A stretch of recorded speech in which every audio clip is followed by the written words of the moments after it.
और अब देखते हैं खबरें फटाफट अंदाज में। कोरोना वायरस के बढ़ते मामलों के बीच केंद्रीय स्वास्थ्य मंत्री डॉक्टर हर्षवर्धन ने आज एम्स के ट्रॉमा सेंटर का दौरा कर वहां स्वास्थ्य सुविधाओं का जायजा लिया।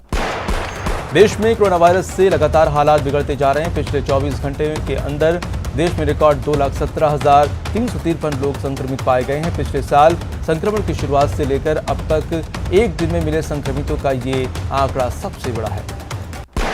वहीं पिछले 24 घंटे में कोरोना से 1,185 लोगों की मौत हुई है। इसके साथ ही कोरोना से मौत का आंकड़ा 1,74,000 को पार कर गया है।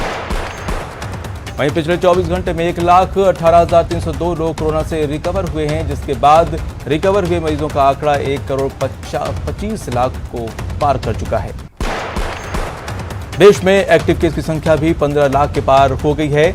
अब यहां 15,69,743 मरीज ऐसे हैं जिनका इलाज चल रहा है। महाराष्ट्र में 24 घंटे के दौरान 61,699 नए मरीज मिले हैं। राज्य में 53,335 मरीज ठीक हुए हैं और 349 की मौत हो गई है। राज्य में फिलहाल 6,21,000 से ज्यादा एक्टिव केस हैं। वहीं यूपी में 24 घंटे के दौरान 22,339 लोगों की कोरोना रिपोर्ट पॉजिटिव आई है। 4,222 लोग रिकवर हुए हैं और 104 की मौत हुई है। राज्य में 1,29,000 से ज्यादा एक्टिव केस हैं। इधर 24 घंटे के दौरान दिल्ली में 16,699 लोग कोरोना संक्रमित पाए गए हैं। 13,014 लोग रिकवर हुए हैं और 112 लोगों की मौत हुई है। दिल्ली में एक्टिव केस की संख्या 54,000 को पार कर गई है। छत्तीसगढ़ में गुरुवार को 15,256 लोग कोरोना संक्रमित पाए गए हैं। इस दौरान 9,643 लोग ठीक हुए हैं और 105 लोगों की मौत हुई है। मध्य प्रदेश में गुरुवार को 10,166 लोग कोरोना संक्रमित पाए गए हैं, जबकि 3,970 लोग रिकवर हुए हैं और 53 लोगों की मौत हुई। गुजरात में गुरुवार को 8,152 लोग कोरोना संक्रमित मिले, 3,023 लोग रिकवर हुए हैं और 81 की मौत हुई है। कांग्रेस नेता दिग्विजय सिंह कोरोना पॉजिटिव पाए गए हैं। दिग्विजय सिंह ने खुद ट्वीट कर इसकी जानकारी दी। उन्होंने ट्वीट किया कि वो दिल्ली में ही होम आइसोलेशन में हैं। कांग्रेस प्रवक्ता रणदीप सुरजेवाला भी कोरोना संक्रमित हो गए हैं। सुरजेवाला ने ट्वीट कर अपने कोरोना पॉजिटिव होने की जानकारी दी। पूर्व केंद्रीय मंत्री और अकाली दल के नेता हरसिमरत और बादल कोरोना संक्रमित पाई गई हैं। उन्होंने ट्वीट करके इसकी जानकारी दी है। वो फिलहाल होम क्वारंटीन है। मरौदा में भी कोरोना की रफ्तार बेकाबू होती जा रही है। पिछले 24 घंटे में 6,658 नए केस सामने आए हैं, जबकि कोरोना संक्रमित 35 लोगों ने दम तोड़ दिया है। अलवर में कोरोना के 361 नए मामले सामने आए हैं, जिससे जिले में कुल एक्टिव केस की संख्या 1957 हो गई है। कोटा में कोरोना के 638 नए केस सामने आए हैं। जिले में कुल एक्टिव केस 4,267 हो गए हैं। कोटा में कोरोना से 4 मरीजों ने दम तोड़ दिया है। 2 दिन में मरने वालों का आंकड़ा 9 हो गया है। देश में कल तक कोरोना वायरस के लिए कुल 26,34,76,625 सैंपल टेस्ट किए जा चुके हैं, जिनमें से 14,73,210 सैंपल कल टेस्ट किए गए। कोरोना के बढ़ते मामलों को देखते हुए केंद्र सरकार ने नीट पीजी एग्जाम टाल दिया है। हेल्थ मिनिस्ट्री डॉक्टर हर्षवर्धन ने बताया कि इसकी अगली तारीख बाद में तय की जाएगी। 18 अप्रैल से national eligibility cum entrance test होने थे। प्रदेश में बढ़ते कोरोना केस को देखते हुए राज्य सरकार ने बड़ा निर्णय लिया है। पूरे प्रदेश में आज शाम 6 बजे से सोमवार सुबह 5 बजे तक कर्फ्यू रहेगा। मुख्यमंत्री अशोक गहलोत ने गुरुवार को देर रात अधिकारियों की आपात बैठक बुलाई, जिसमें ये बड़ा निर्णय लिया गया। प्रदेश में वीकेंड कर्फ्यू का ऐलान किया गया है। फल, सब्जी, दूध, एलपीजी और बैंकिंग सेवाओं को इस कर्फ्यू में छूट रहेगी। पहले नाइट कर्फ्यू में इन सेवाओं को छूट दी गई थी। प्रदेश के 3 विधानसभा क्षेत्रों में सुजानगढ़, सहाड़ा और राजसमंद में 17 अप्रैल को उपचुनाव के लिए मतदान होना है। मतदान और उससे जुड़ी संपूर्ण प्रक्रिया को कर्फ्यू से छूट दी गई है। जयपुर में कोरोना के चलते गृह विभाग के सचिवालय के सभी अनुभागों में 50% कार्मिक की उपस्थिति रहेगी। गृह विभाग ने इस संबंध में आदेश जारी किए हैं। सीएम अशोक गहलोत ने ट्वीट कर लोगों से कर्फ्यू के दौरान सरकार का सहयोग करने की अपील की है। सीएम ने ट्वीट कर लिखा है कि एक दूसरे का सहयोग करें। राजस्थान सरकार हर परिस्थिति से निपटने के लिए तैयार है। सीएम अशोक गहलोत ने कोरोना संक्रमण को जनता को फिर से चिताया है। कोरोना को लेकर उन्होंने कहा है कि कोरोना की दूसरी लहर बहुत खतरनाक है, इससे ज्यादा लोग संक्रमित हो रहे हैं और मौतें भी ज्यादा हो रही हैं। दिल्ली में आज रात 10 बजे से सोमवार सुबह 6 बजे तक वीकेंड कर्फ्यू रहेगा। इस दौरान बेवजह बाहर निकलने वालों पर सख्ती होगी। कर्फ्यू के दौरान सिर्फ जरूरी सेवाओं को छूट मिलेगी।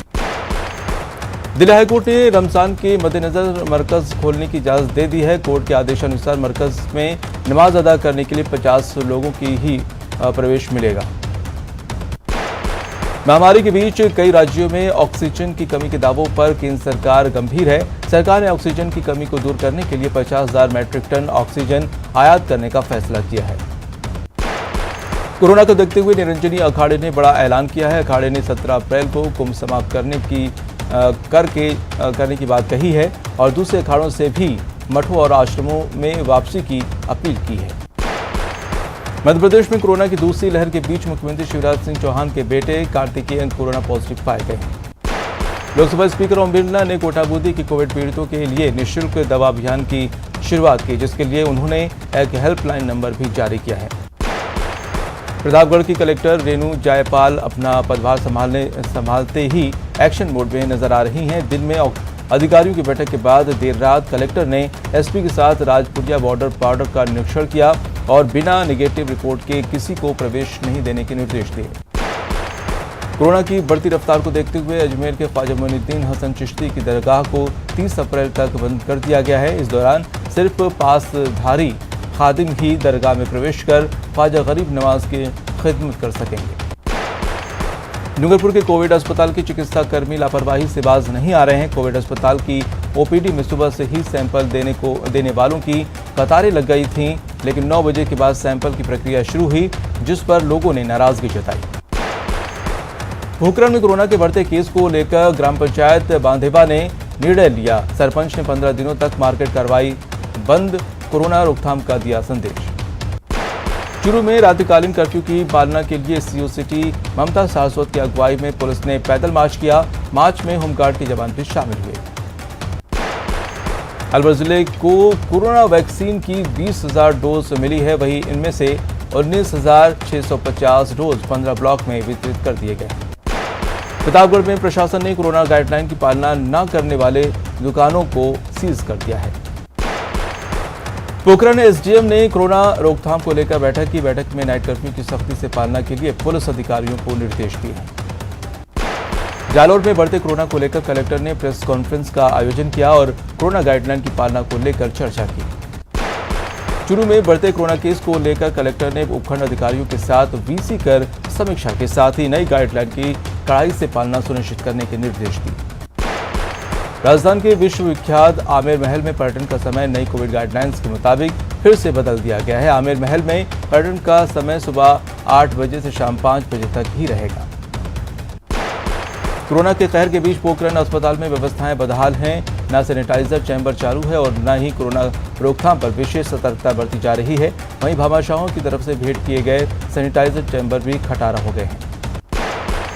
श्रीगंगानगर समेत प्रदेश भर में कोरोना वायरस के संक्रमण का दायरा लगातार बढ़ रहा है, लेकिन लोग हैं कि अभी भी कोरोना के प्रति गंभीर नहीं है। राज्य सरकार और जिला प्रशासन लगातार लोगों से अपील कर रहे हैं और कि वो कोरोना गाइडलाइन का ईमानदारी से पालन करें।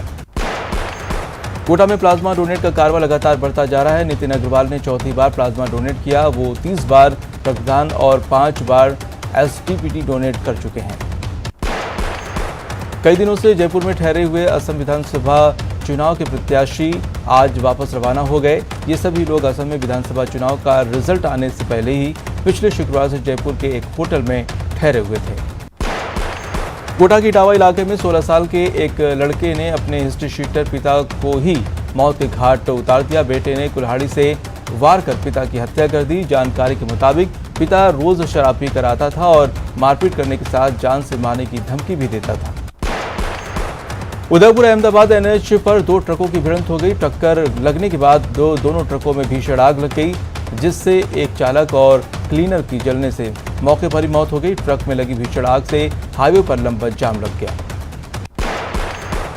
अलवर की निमराड़ा में देर रात करीब 10 से ज्यादा दुकानों में आग लग गई। आग की सूचना के बाद इलाके में हड़कंप मच गया। सूचना पाकर मौके पर पहुंची दमकल की टीम ने आग पर काबू पाया। अजमेर के रूपनगढ़ थाना क्षेत्र के जाकोलाई गांव में युवक की फांसी लगाकर आत्महत्या का मामला सामने आया है। खुदकुशी के पहले का युवक का वीडियो सोशल मीडिया पर वायरल हो रहा है। वीडियो में युवक ने पुलिस पर कई गंभीर और संगीन आरोप लगाए। बाड़मेर के गुड़ा मलानी में डॉक्टर भीमराव अंबेडकर की जयंती मनाकर वापस घर लौट रहे युवाओं से असामाजिक तत्वों ने मारपीट की और जाति सूचक शब्दों का प्रयोग किया, जिस पर पुलिस ने 3 नामजद लोगों के खिलाफ मामला दर्ज कर जांच पड़ताल शुरू कर दी है। कोटा में आबकारी विभाग ने अपने ही विभाग के सिपाही को अवैध शराब के साथ गिरफ्तार किया है। साथ ही उसके पास से 183 पेटी अवैध शराब भी बरामद की है। करौली के कोटे गांव में एक महिला का संदिग्ध परिस्थितियों में फांसी के फंदे पर शव लटका मिला। महिला की मां ने पुलिस को सौंपी शिकायत में दहेज हत्या के आरोप लगाए। कोटा में एक युवक ने पारिवारिक कलह के चलते फांसी लगाकर आत्महत्या कर ली। पुलिस ने बताया कि मृतक जितेंद्र और उसकी पत्नी आरती के बीच मामूली कहासुनी हो गई थी। डूंगरपुर पोक्सो कोर्ट ने नाबालिग से दुष्कर्म मामले में दोषी युवक को आजीवन कारावास की सजा सुनाई है। साथ ही उस पर 1,20,000 का जुर्माना भी लगाया। बुजुर्ग हत्या मामले में पुलिस को 24 घंटे में ही बड़ी सफलता मिली है। पुलिस ने आरोपी राजू उर्फ राजेश गुर्जर को गिरफ्तार किया है। जोधपुर के फलौदी जेल से 16 कैदियों के फरार होने के मामले में पुलिस को बड़ी सफलता मिली है। पुलिस ने जेल से फरार 2 कैदियों को गिरफ्तार कर लिया है। पुलिस 3 फरार कैदियों सहित 2 सहयोगियों को हिरासत में ले चुकी है। धौलपुर में जीजी प्लाजा रेडीमेड शोरूम में 5 बदमाशों ने दिन दहाड़े फायरिंग और मारपीट करते हुए लूटपाट की वारदात को अंजाम दिया। लूटपाट की पूरी वारदात सीसीटीवी में कैद हो गई। दौसा पुलिस ने बड़ी कार्रवाई करते हुए इस हथियारों के जखीरे के साथ एक आरोपी को गिरफ्तार किया है। टोंक के कोर्ट परिसर में एसीपी ने बड़ी कार्रवाई की और स्टेट अटॉर्नी जुगनू शर्मा और वकील बसंत जैन को 10,000 रुपए की रिश्वत लेते गिरफ्तार किया। दौसा पुलिस ने एक युवक को स्मैक सहित गिरफ्तार किया है। साथ ही उसके पास से 2 ग्राम 380 मिलीग्राम स्मैक बरामद हुआ। कोटा के रामगंज मंडी इलाके में दिन दहाड़े बुजुर्ग की हत्या से सनसनी फैल गई है। पुलिस के मुताबिक आरोपी ने भैंस चराने वाले बुजुर्ग प्रहलाद पर कुल्हाड़ी से ताबड़तोड़ हमले किए, इसके बाद जिससे उनकी मौके पर ही मौत हो गई। पुलिस पूरे मामले की जांच कर रही है। कोटा ग्रामीण पुलिस ने दोस्त के साथ फरार हुई किशोरी को हरियाणा से दस्तयाब कर लिया है। परिजनों के जबरन शादी करने से नाराज होकर 17 साल की किशोरी घर से भाग गई थी। भरतपुर में कामा थाना पुलिस ने गौ रक्षकों के साथ मिलकर गौकशी के लिए ले जाए जा रहे 25 गौवंश को मुक्त कराया है। जयपुर ग्रेटर नगर निगम ने बड़ी कार्रवाई करते हुए बाल्मी नगर जोन में 4 अवैध निर्माणों को सीज कर दिया। बाड़मेर के उतरालाई नाड़ी के पास 2 वाहनों की टक्कर में एक व्यक्ति की मौत हो गई है, जबकि 5 लोग गंभीर रूप से घायल हो गए। घायलों का बाड़मेर के राजकीय अस्पताल में भर्ती कराया गया है। चित्तौड़गढ़ के उपजिला अस्पताल में महिला मरीज के उपचार के दौरान बवाल हो गया। महिला के परिजनों ने एक डॉक्टर के साथ मारपीट कर दी। झालावाड़ में कांस्टेबल पर लड़की को शादी का झांसा देकर भगाने का मामला सामने आया है। परिजनों ने आरोपी की गिरफ्तारी की मांग की है। धौलपुर के मरैना में परिवहन विभाग ने अवैध बाइक बिक्री के कारोबार का भंडाफोड़ किया। पुलिस ने मौके पर 8 बाइक जब्त की है। अलवर में विवाहिता की दहेज के लिए हत्या करने के मामले में पुलिस ने आरोपी पति को गिरफ्तार कर लिया है। भरतपुर पुलिस ने कार्रवाई करते हुए अवैध शराब के साथ एक युवक को गिरफ्तार किया है। आरोपी के कब्जे से पुलिस ने 55 देसी पौवा भी बरामद किया है। कोटा में रिश्वत मामले में आरोपी कानून को और चपरासी की जमानत याचिका खारिज हो गई। एसीबी ने दोनों को 8,000 की रिश्वत लेते ट्रैप किया था। करौली के खेड़ी हैवत में कच्चे मकान में आग लगने से 6 बकरियां जिंदा जल गई। साथ ही आग में घेरली चारा जलकर खाक हो गया। चूरू के सुजानगढ़ में भारतीय किसान मोर्चा की ओर से विरोध सभा का आयोजन किया गया, जिसमें किसानों ने लोहिया स्टेडियम में चुनावी सभा में मारपीट की घटना की निंदा करते हुए आरोपी को गिरफ्तार करने की मांग की। अलवर नगर परिषद के 3 पार्षदों ने वार्ड में पानी की समस्या को लेकर जलदाय विभाग में शिकायत दर्ज कराई है। धौलपुर के ग्रांडेल मोहल्ला में पानी सप्लाई की मांग को लेकर लोगों ने अधिशासी अभियंता को ज्ञापन सौंपा। राजसमंद विधानसभा चुनाव के प्रचार के आखिरी दिन कांग्रेस ने रोड शो किया। उसके बाद कार्यकर्ता सम्मेलन का भी आयोजन किया। राजसमंद विधानसभा उपचुनाव प्रचार के अंतिम दिन भाजपा प्रदेश अध्यक्ष सतीश पूनिया राजसमंद पहुंचे, जहां उन्होंने दीप्ति माहेश्वरी के समर्थन में रोड शो किया। राजसमंद विधानसभा उपचुनाव के प्रचार के अंतिम दिन भाजपा प्रत्याशी दीप्ति माहेश्वरी राजसमंद शहरी क्षेत्र में रोड शो किया। रोड शो में बड़ी संख्या में भाजपा कार्यकर्ता, युवा, महिलाएं और युवतियां मौजूद रहे। हनुमान बेनीवाल ने आरएलपी प्रत्याशी बद्रीलाल जाट के समर्थन में गंगापुर में एक आम सभा की, जिसमें उन्होंने कहा कि तीनों उपचुनाव में आरएलपी और कांग्रेस का सीधा मुकाबला है। सुजानगढ़ में आरएलपी के संयोजक हनुमान बेनीवाल की चुनाव प्रचार को लेकर एनके लोहिया स्टेडियम में बैठक आयोजित हुई। आम सभा शाम करीब 6:30 बजे तक चली। करौली में सपोर्टा विधायक रामेश मीणा ने पंचायत समिति का औचक निरीक्षण किया। औचक निरीक्षण में अनुपस्थित मिले कार्मिकों के खिलाफ कार्रवाई करने के विकास अधिकारी को निर्देश दिए। राज्य मानवाधिकार आयोग अध्यक्ष ने जैसलमेर के राजकीय जवाहर चिकित्सालय का निरीक्षण किया और मरीजों को मिलने वाली स्वास्थ्य सेवाओं एवं अन्य आवश्यक सुविधाओं के बारे में विस्तार से जानकारी ली। अलवर में स्टूडेंट्स फेडरेशन ऑफ इंडिया के कार्यकर्ताओं ने राजकीय कला महाविद्यालय में अंबेडकर की प्रतिमा का सम्मानपूर्वक अनावरण कराने की मांग को लेकर अनशन पर बैठ गए। श्रीगंगानगर एसडीएम उम्मेद सिंह रत्नू आज बीकानेर में रेंज स्तरीय पुलिस दिवस समारोह में सम्मानित होंगे। आरपीए करेगी एसडीएम उम्मेद सिंह को सम्मानित। करौली में कलेक्ट्रेट सभागार में कलेक्टर सिद्धार्थ सिन्हा की अध्यक्षता में बैठक आयोजित हुई। बैठक में रथ यात्रा के दौरान धार्मिक रस्म के लिए जल निकासी पर चर्चा हुई। बीकानेर में मौसम के बदले मिजाज से गर्मी से जूझ रहे लोगों को कुछ राहत मिली है। सुबह हुई हल्की बूंदाबांदी और बादलों की आवाजाही से तापमान में गिरावट आई है। राजस्थान राज्य के मानवाधिकार आयोग के अध्यक्ष न्यायमूर्ति गोपाल कृष्ण व्यास ने जैसलमेर में जन सुनवाई की और ब्राह्मण महासभा के कार्यक्रम में शिरकत की। जालोर के सायल तहसील में कुल 24 पटवार मंडल हैं, लेकिन आधे पटवार मंडलों में पटवारियों के पद खाली होने से काश्तकारों को समस्याओं का सामना करना पड़ रहा है। 15 जनवरी से अधिक समय से पटवारी आंदोलनरत हैं। झुंझुनू शहर के नयाबास में 10 दिनों से पानी नहीं आ रहा है, जिसके चलते मोहल्ला वासियों को परेशान होना पड़ रहा है। लोगों को टैंकरों से पानी मंगवाना पड़ रहा है। रमजान का महीना चल रहा है, लेकिन दौसा के अनेक वार्डों में नियमित रूप से सफाई नहीं हो रही है। रमजान के महीने में भी सफाई नहीं होने से खफा पार्षद यास्मीन खान आज नगर परिषद में पहुंची और धरने पर बैठ गई। प्रदेश में लैब टेक्नीशियन दिवस कोरोना गाइडलाइन की पालना के साथ हर्षोल्लास के साथ मनाया गया। इस मौके पर स्वास्थ्य विभाग की ओर से ब्लॉक स्तर से लेकर प्रदेश स्तर तक उत्कृष्ट कार्य करने वाले लैब टेक्नीशियन को सम्मानित किया गया। प्रदेश का लोकप्रिय पर्व गणगौर राज्य भर में सादगी और कोरोना के गाइडलाइन के साथ मनाया गया। महिलाओं ने घरों में ही मास्क और सोशल डिस्टेंसिंग की पालना के साथ इस पर्व को मनाया। गणगौर के विसर्जन के वक्त चिड़ावा में महिलाओं को कोरोना के प्रति महिलाओं को जागरूक किया गया। चिड़ावा नगर पालिका चेयरमैन सुमित्रा सैनी ने गणगौर पूजन के लिए आई महिलाओं को मास्क बांटे।